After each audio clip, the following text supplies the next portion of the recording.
mais um episódio do nosso videocast, o Jardim da Infância por Alacazul. Meu nome é Amanda Mello, eu sou enfermeira e hoje, para nós falarmos sobre autismo, ou TEA, como nós chamamos, nós estamos aqui com a neuropsicóloga Lígia Diniz. Lígia, muito obrigada por aceitar o nosso convite de estar aqui conosco. E para começar, quem é a Lígia? Qual é a sua formação? Amanda, é um prazer estar aqui. Eu sou Lígia, sou psicóloga, neuropsicóloga, neuropsicopedagoga, especialista no transtorno do espectro autista, especialista em terapia cognitiva comportamental, terapeuta DIR, terapeuta ABA, que é a analista do comportamento aplicado, e sou gestora e sócia proprietária de uma clínica multidisciplinar. Perfeito. E dentro do teu consultório, que público que tu mais atendes? Hoje a maior demanda é autismo, né, então independente da idade, essa é a maior demanda, por ser neuropsicóloga, né, naturalmente as demandas são mais de indivíduos neurodivergentes, Hum. seja para avaliação ou para tratamento. E quando a gente fala, né, na criança que ela tem esse diagnóstico do autismo, né, existem alguns comportamentos que são esperados dessa criança e que não precisam ser corrigidos. Pode nos explicar um pouquinho como são esses comportamentos, como a gente pode observar e como a gente pode trabalhar com elas no nosso dia a dia? Eu acho que o ponto principal é que alguns indivíduos, algumas crianças, elas vão ter comportamentos que são chamados de estereotipias, e elas podem se manifestar tanto em vocalização quanto movimentos. Existe aquele movimento mais clássico de pêndulo, né? Mas até nas meninas, às vezes é só elas mexem no cabelo, às vezes é um movimento de dedos, e às vezes também são os comportamentos no dia a dia que são estereotipados, então faz sempre as coisas da mesma forma.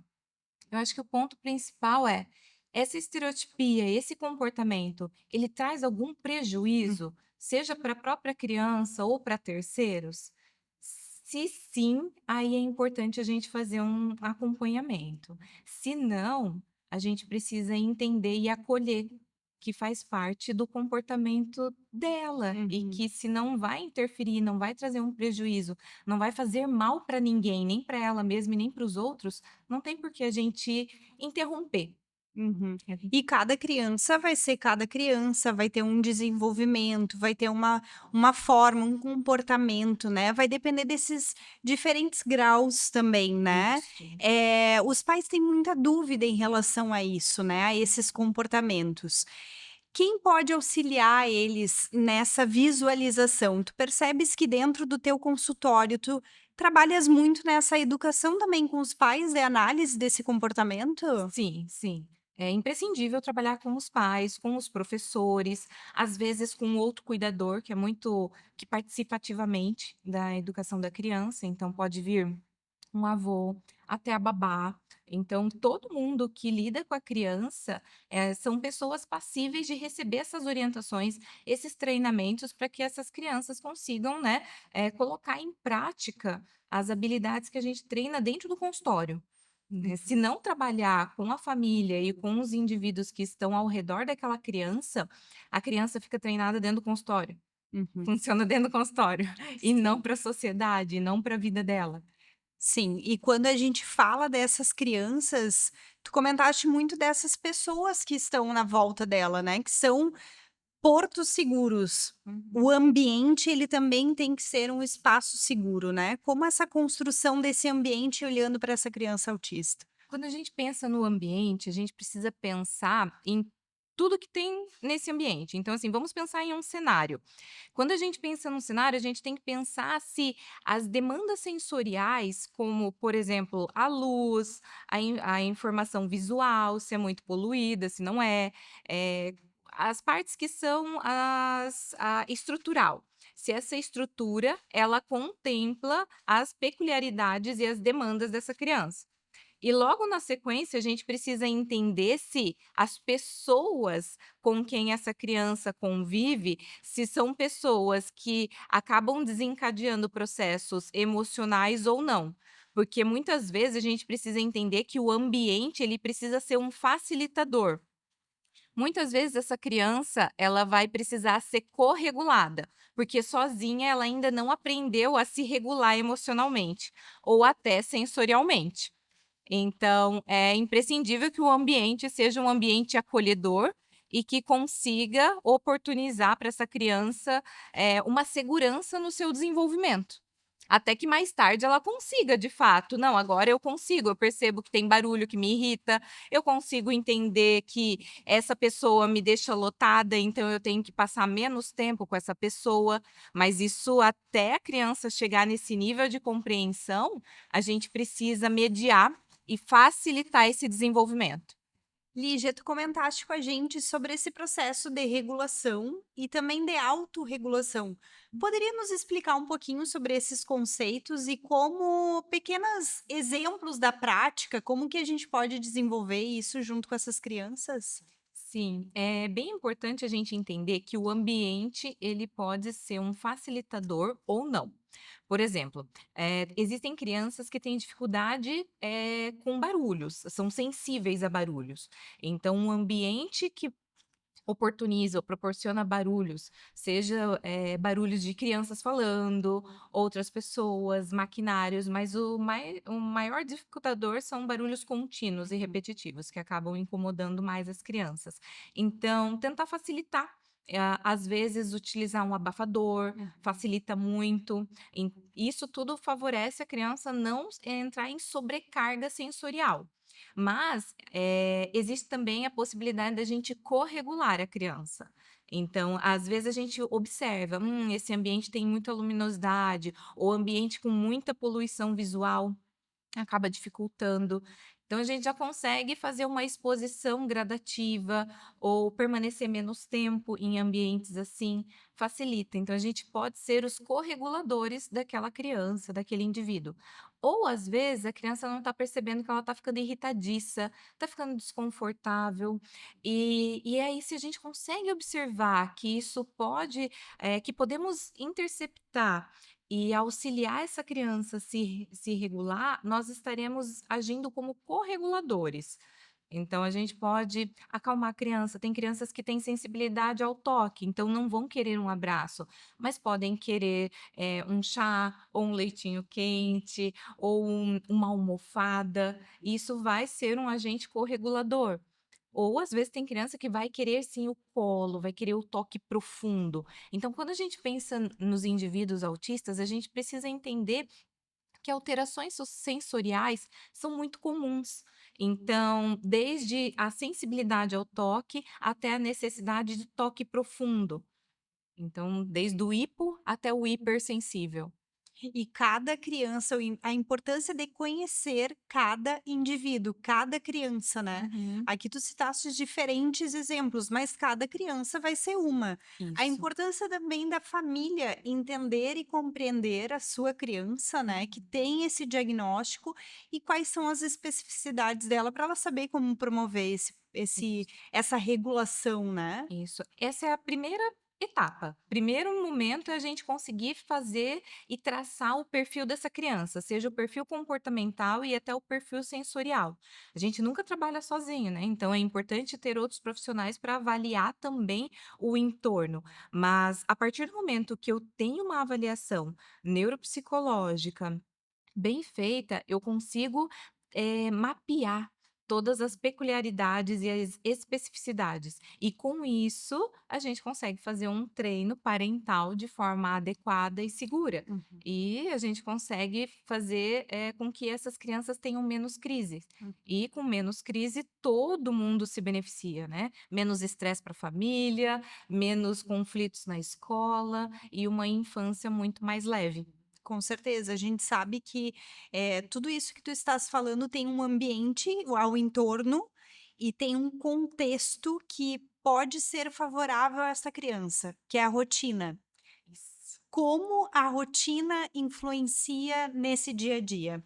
A rotina ela faz bem para todo mundo, né. Agora para as crianças autistas, a rotina as crianças autistas têm dificuldade com, boa parte, não todas, né. Então, Claro. assim, tem crianças autistas que não têm dificuldade com quebra de rotina, mas a rotina ela te dá previsibilidade. Uhum. Então, em um ambiente que eu preciso, ficar monitorando o som, as vozes, se aquela criança está me chamando para brincar, se ela está rindo para mim ou está rindo de mim, então é um ambiente, em que a criança ela fica sempre em alerta. Então ela gosta de rotina, porque a rotina lhe dá previsibilidade. Então ela não precisa ficar sempre em alerta mapeando.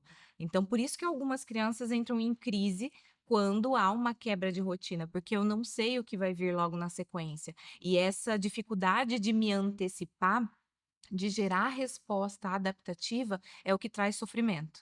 Então a rotina ela é muito bem-vinda e facilita o desenvolvimento das crianças. A gente sabe que nem sempre é possível manter uma rotina, né? Às Uhum. vezes o ambiente desorganiza tudo, a vida acontece, mas existem alguns exemplos práticos que a família pode desenvolver com a criança para facilitar esse processo? Sim, eu sempre digo que é importante você ter um kit, primeiros Uhum, socorros, assim, para o campo emocional. Então é importante você ter alguma coisa pequena, um objeto de conforto, algo que facilita, a criança a ser corregulada. Às vezes, os imprevistos acontecem, por mais que a gente tenta sempre, dar previsibilidade para as crianças e ter uma rotina mais estruturada, a vida ela acontece no dia a dia e os imprevistos acontecem. Então, quando acontecer, às vezes é só você situar a criança, às vezes você não precisa: "Ai meu Deus, agora vai tudo por água abaixo, o dia inteiro estava ótimo e agora, foi para o ralo uhum, abaixo". Não, você pode se abaixar, você pode dizer: "Olha, o planejado era este, agora vai acontecer isso. Eu também estou desconfortável, porque foi algo que aconteceu de última hora. Vamos tentar fazer assim. uhum. E eu estou aqui do seu lado para te ajudar. Então, às vezes é só situar a criança, porque no dia a dia, quando acontecem imprevistos, às vezes os adultos passam para resolver as situações e esquecem de dar um feedback para a criança, e a criança está ali, e aí ela já não está entendendo o que está acontecendo. E aí a chance de desregular e, né, desencadear uma crise é maior. É, e a gente vê que muitas pessoas falam: "Ah, aquela criança tá de birra, tem mau comportamento". Muitas vezes não é isso, é o próprio contexto Uhum. da desse de não compreender o que está acontecendo na rotina, nessa situação, né. Quando a gente entende que muitas vezes pode até ser um excesso desse estímulo ou de alguma situação desconfortável, é isso? Isso. É bem fácil, na verdade, da gente identificar se é birra, e existem birras funcionais, porque eu quero muito algo e eu estou muito frustrado, mas às vezes é sobrecarga de estímulo do ambiente, e eu sempre costumo dizer: "O potinho encheu e transbordou". Então e quando transborda, não por exemplo: "Ai, transbordou porque eu queria esse copo d'água e agora eu não tenho acesso a esse copo d'água". Quando é uma birra, você fala: "Olha, está aqui o copo d'água", ou um outro copo d'água de outra cor para você, e a birra tende a acabar, porque aquele objeto que desencadeou o processo, eu tive então eu consegui Hum. ter aquilo. E numa crise não. Você pode até oferecer de volta e nada vai consolar, nada vai conseguir regular, porque ela já entrou em colapso, Uhum. seja emocional ou seja sensorial. É muito difícil, a gente não dissocia uma coisa da outra, porque às vezes eu estou tão emocionalmente abalada que tudo começa a me deixar sensível. Então, um barulho que eu tolerava, agora eu não tolero mais, porque eu estou emocionalmente mexida. E também ao contrário, às vezes é aquele barulho persistente, aquela voz falando comigo, ou esbarrando em mim, a mochila, o cabelo, o amarrador de cabelo, tudo isso pode ir me sobrecarregando a ponto de eu ter um colapso emocional, mas a origem foi sensorial. Uhum, entendi. Então, o importante também de reconhecer isso, né, entender essa situação, essa demanda, e eu acho que também é um alerta para a sociedade, né, Isso. porque Eu percebo muito como os pais também se sentem desconfortáveis, muitas vezes, quando as crianças elas têm um comportamento, entre aspas, não o esperado pela sociedade, não o típico, Uhum. né. E é um alerta também isso, né. Isso é um alerta. É muito importante a gente falar sobre o julgamento. Geralmente, os pais, eles ficam extremamente desconfortáveis e eles acabam até deixando de sair de casa pelo olhar da sociedade. A primeira coisa que a sociedade faz é assim: "Ai, se fosse meu filho, eu já tinha levado umas Uhum. chineladas", entende? A gente ainda tem muito a cultura da punição física e ou o julgamento: "Ah, é uma criança mal criada". Mas quando a gente pensa em criança, não existe criança, mal criada, porque ela ainda não foi criada. A criança ainda está em processo de criação, então é esperado que ela tenha comportamentos inadequados. A gente precisa entender e acolher. Uhum. Às vezes uma crise não vai ter nada que a gente possa fazer, e quando uma criança entra em crise, essa família também entra em crise. Essa família também está desgastada, ela também pode colapsar. Então, a gente tem um ditado, que é um ditado africano, que precisa de uma comunidade para a gente criar uma criança. E é isso mesmo, não são os pais apenas que criam uma criança, é todo o entorno, é toda a comunidade. Então, esse olhar de empatia, né, para as famílias, para essas mães que são, né, que têm que se virar nos 30 para conseguir dar conta da própria carreira, da casa, das terapias, do filho. Então, a empatia, a necessidade desse olhar atento e de acolhimento. Claro. E muitas vezes essas famílias elas acabam criando até, entre aspas, uma superproteção por medo desses julgamentos, né. Mas a gente também tem que entender que essa superproteção ela pode interferir no desenvolvimento dessa criança? Muito, muito. A superproteção é a gente passa uma mensagem para a criança de que ela é frágil, Uhum. de que ela não consegue fazer as coisas sozinha. Então, assim, uma das coisas que facilita muito a gente não entrar nesse, mecanismo de superproteção, é de deixar a criança fazer aquilo que ela é capaz. Aquilo que ela já dá conta de fazer, deixa a criança fazer, incentiva. Não tente fazer, porque vai demorar mais tempo para fazer. Não, a criança está em desenvolvimento, ela vai levar mais tempo para fazer algumas coisas, e se a gente não oportunizar, ela vai demorar cada vez mais, porque ela não vai desenvolver essa habilidade. E essa superproteção, ela passa uma mensagem para a criança de que eu não sou capaz, eu preciso sim de ajuda, e isso afeta o desenvolvimento emocional, a autoimagem mesmo dela, a identidade que ela vai construindo mais fragilizada. Sim. E tu comentaste anteriormente a importância desse multiprofissional, né? Ou Isso. seja, diferentes áreas profissionais olhando para uma criança, né, que está em seu desenvolvimento, entendendo principalmente todos os diferentes as diferentes dimensões que essa criança possui, né? Uhum, Que o próprio autismo possui, dessa abordagem, né? uhum, Pode falar um pouquinho mais sobre como é essa perspectiva desse acompanhamento dessa criança, desse desenvolvimento? uhum.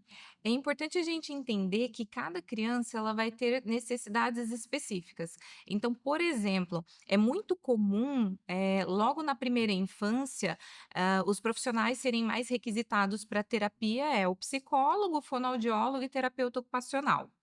Porém, ao longo do tempo, pode ser que ela venha precisar de nutricionista para terapia alimentar, por conta de uma seletividade alimentar.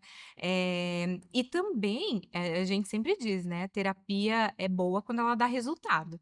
Então, assim, a partir do momento que eu já estou alcançando níveis ok's de desenvolvimento em alguma dessas especialidades, eu posso deixar de fazer ou diminuir a frequência das terapias e me dedicar para outras coisas também, que são tão importantes quanto, Uhum. né. Ir para uma natação, fazer uma atividade física, fazer dança. Então é bem importante que a gente consiga pensar no desenvolvimento dessa criança como um todo. O atendimento multidisciplinar ele vem para isso, né, vem para poder, desenvolver as áreas de habilidades que aquela criança tem maior impacto, maior prejuízo. Mas aqui eu poderia falar de mais de 10 especialidades que a gente, né, às vezes requisita durante o tratamento de uma criança autista.